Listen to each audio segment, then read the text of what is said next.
Mga idol, napakarami nga pong mga bagong rules ang inimplement ng NBA sa nakalipas na taon na siyang nagpabago, nagpaganda ng laro. Base sa pinakahuling inilabas sa balita, may isa na namang bagong rule ang binabalaka nilang gawin. In fact, susubukan na nga ito sa Summer League at ito ang pagbabago sa free throws. Ayon sa inilabas na bagong rule ng NBA, mabibigyan na lang naman ang mga player ng isang free throw sa kahit anumang foul na kanilang makukuha. Kahit man na foul ang isang player sa 3-point line, sa 2-pointer o kahit man nakakuha sila ng end one play, lahat ng yan mabibigyan lamang ng isang free throw. Pero kapag 3-point line sila na foul, ang isang free throw nga nila mako-convert sa 3 points. Kapag na foul sa 2-pointer, isang free throw lamang, equivalent agad sa 2 points. Ganun rin ang mangyayari sa end one play. Gagawin niya ng NBA para mapabilis ang laro. Pero hindi na rin naman applicable ang ganitong bagong rules sa last 2 minutes hanggang sa overtime. Kaya marami ang naniniwala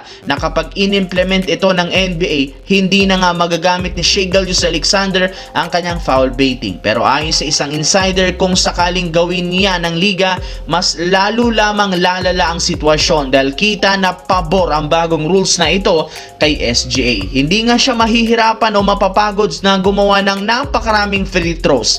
Kaya mas pagtutuunan na lang nito ng pansin ang pagkuha ng foul kaysa maglaro ng mas maayos sa loob ng court. Sa kabilang banda, makalipas ang ilang araw mula nang kumuha ang Lakers ng bagong player sa market, gumalaw na naman si Rob Pelinka sa pang-apat na araw ng free agency. And this time, isa na namang trade ang kanyang ginawa matapos nitong ipamigay sa Washington Wizards ang kanilang big man na si DeAndre Ayton kapalit lamang ni na Jaden Hardy at 2 second round pick. Ibig sabihin, wala na nga sila ngayong backup big man ni Walker Kessler. Kaya isa na naman nga sa mga balak nilang gawin ang pagkuha ng bagong sentro.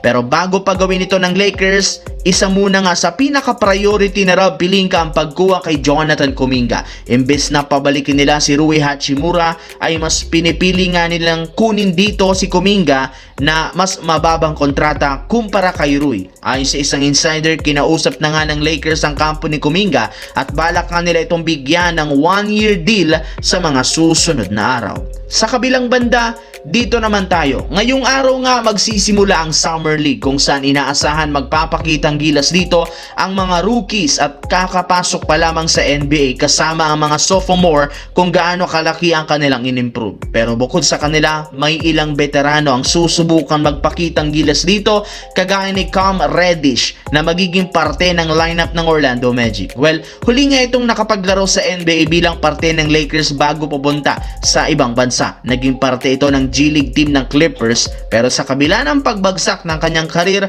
gusto nga nitong makabalik muli sa NBA. Kaya gumagawa nga siya ng paraan ngayon para makuha ang atensyon ng ilang mga NBA teams.